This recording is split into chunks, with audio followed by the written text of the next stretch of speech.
শোনো আমার জীবনে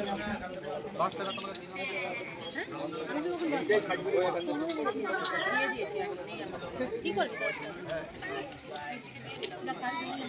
নাম চলো তো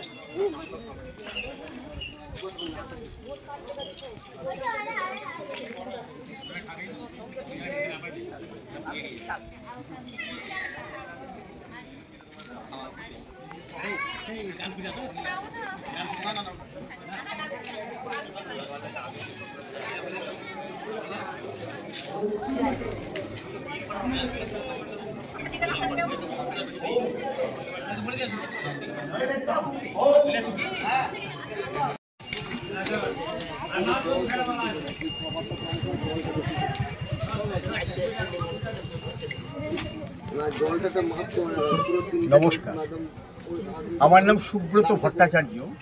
আমি এখানে মোটামুটি 38-39 বছর ধরে এই ব্যবসা পারপাসে আছি। তোমরা মায়ের সম্বন্ধে জানতে চাইছো, তাই না? এই মায়ের সম্বন্ধে জানতে গেলে প্রথমেই নন্দকুমার সম্বন্ধে একটু জানতেই হবে। হয়তো তোমরা আমাকে প্রশ্ন রাখতেই পারো, কি এমন মহাদয় যে নন্দকুমারের নামটা তোমার মুখ থেকে শুনতে হবে?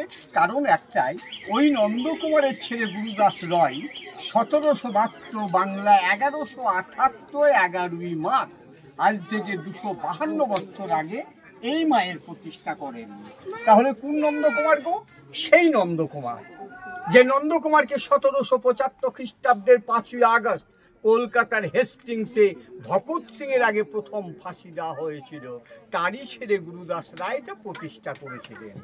আর এই যে কালীটা তোমরা দেখতে এসছো, এটা তো ভুঁই ফুড়ে আপনার এখানে গজে উঠিনি।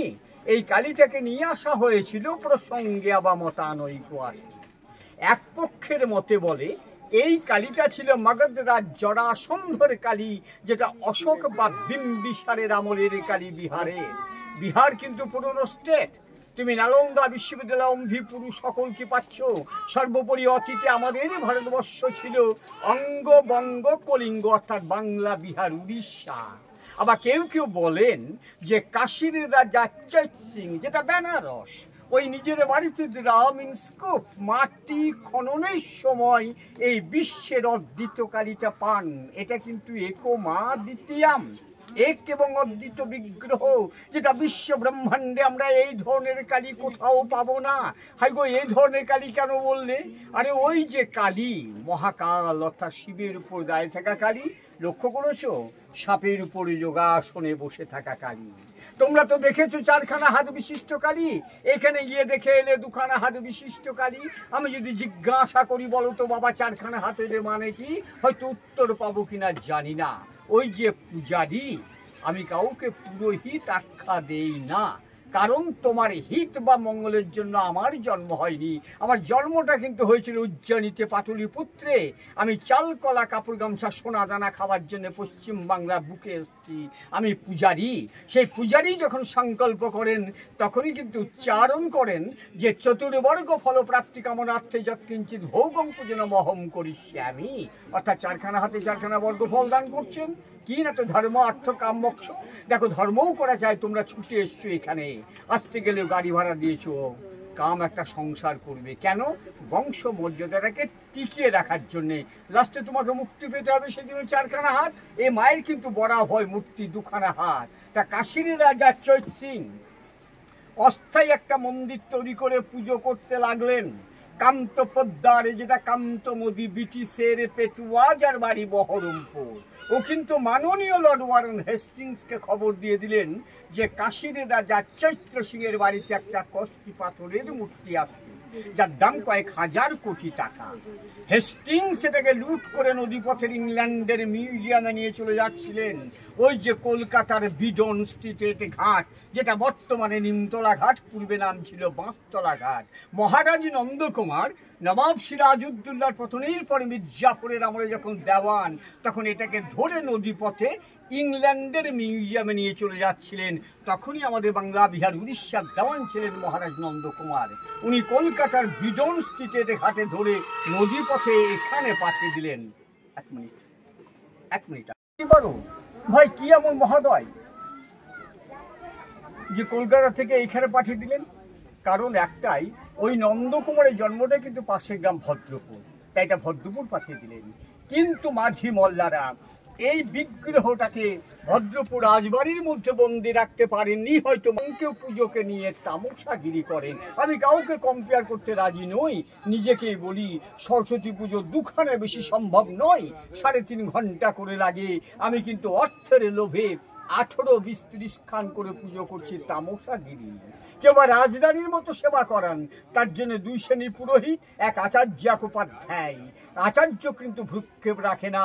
তাহলে একদশন্তু বেদস্য বেদাঙ্গ ন্যাপিবা পুনঃ যো অধ্যাপয়তি বিত্তার্থম উপাধ্যায় ও শৌচ্যতে, যারা বৃত্তির জন্য, সংসার প্রতিপালনের জন্য পুজো করেন, আগেই কিন্তু বাঁকা চোখে দেখে নেন চাল ডাল তরি তরকারি কাপড় গামছা দক্ষিণা কতটা দিয়েছিলেন।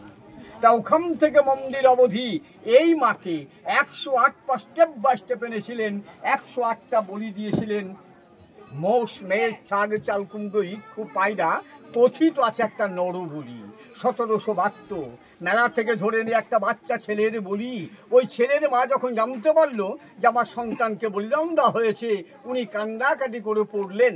দেখা যাচ্ছে সেই সন্তান জীবন্ত অবস্থায় নদীর ঘাট থেকে উঠে আসছে। এটা কিন্তু প্রবাদ বাক্য, তর্কে যাব না, চর্মচক্ষু দিয়ে আমি তো দেখিনি। তাই তো আমি সবাইকে বলি, ওরে বাবা, উত্তম সদ্ভাব ব্রহ্ম ধ্যান ভাবস্ত মধ্যম স্তব স্তুতি অধম ভাব পূজা ভাব ধমা ধমা। উত্তম সদ্ভাব ব্রহ্ম, তুমি ব্রহ্মকে চিন্তা করো। তাই এক ব্রহ্ম, দ্বিতীয় নাস্তি, ব্রহ্ম থেকে সব সৃষ্টি। দুর্গা, কালী, তারা, শিব সব এক। তোমরা নিজেকে প্রশ্ন করো তো, আমরা কে? আমরা সবাই তো শ্রীনন্ত বিশ্বে অমৃতস্য পুত্রা, আমরা সকলেই কিন্তু অমৃতের সন্তান। ওই সত্য সিদ্ধি চরিতার্থ কর্তী হোক, কর্ম অনুসারী হোক, আমরাই কিন্তু শ্রেণী বিন্যাস করে নিয়েছি কি, যাতে ব্রাহ্মণ, ক্ষত্রিয়, বৈশ্য, শূদ্র। এই যে আমার গলায় পৈতাটা দেখছো, আমি কি ব্রাহ্মণ? ক্ষমা চেয়ে নিচ্ছি।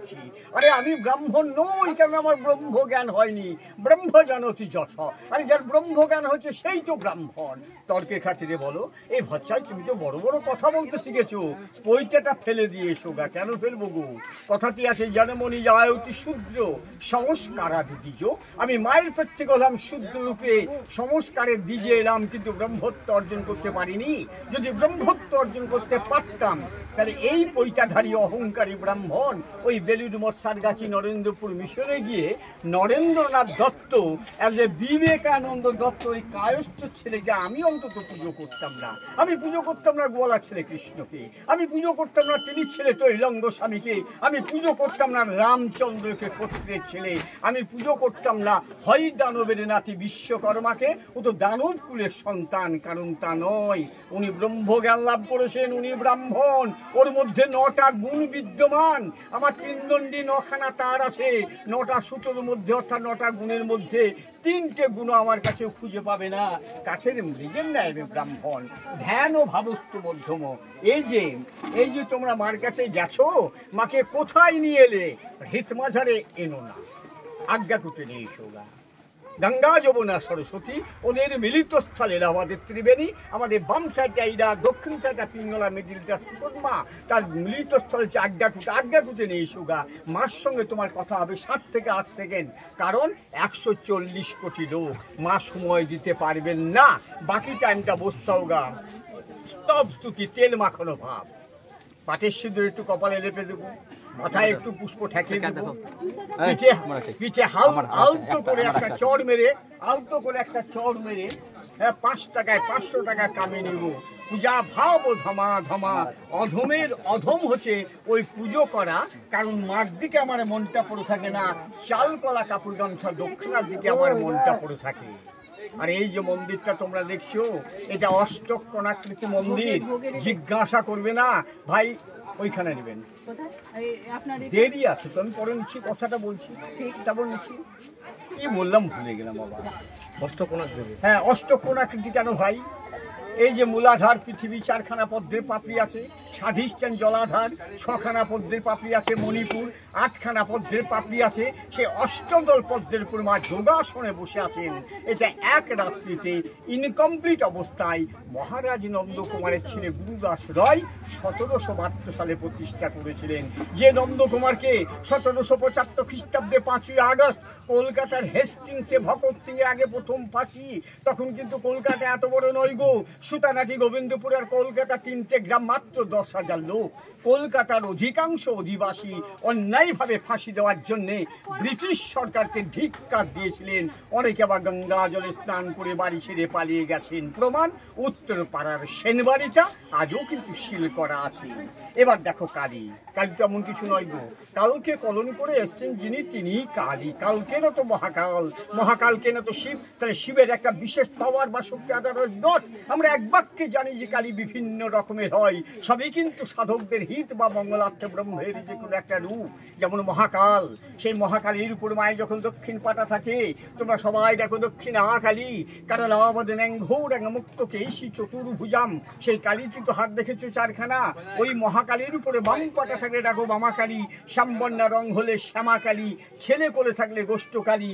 এ কালী কিন্তু গুহ্য, একান্ত গোপনীয়তা হঠযোগ গুহ্য তত্ত্ব, যেটা আমরা গোপন কালী বলি। অর্থাৎ এই যে কুলকুণ্ডলিনী সবারই আছে, শুধু আমাদের নয়, প্রতিটা মেরুদণ্ড প্রাণীরই আছে, কিন্তু কোথায় আছে জানি না, জানার তো চেষ্টাও করি না। হাগো আমরা জানি আমাদের দেহে কটা দ্বার আছে, কটা চক্র, আর সব জানতা কিন্তু ফলমালা নই। আমার দেহে বহিরাঙ্গে আছে নবদ্বার, দুটো নাকের ফুটো, দুটো চোখ, দুটো কান, একটা মুখ, একটা লিঙ্গমূল, একটা পায়ুছিদ্র। অন্তরঙ্গে ছটা, মূলাধার, স্বাধিষ্ঠান, মণিপুর, অনাহত, বিশুদ্ধা, দ্বিদল, সহস্রা, শিষ্যাদল, রাধা চক্র। দ্বিদল মানে আজ্ঞাচক্র, দেবাদিদেব, মহাদেব, তারাকালী, দুর্গা ইত্যাদি। আর ওই যে বাবা কুলকুণ্ডলিনী, মূলাধার পৃথিবী, চারখানা পদ্মের পাপড়ি, বাস করছেন ব্রহ্মা, বিষ্ণু, সরস্বতী, হেরম্ব।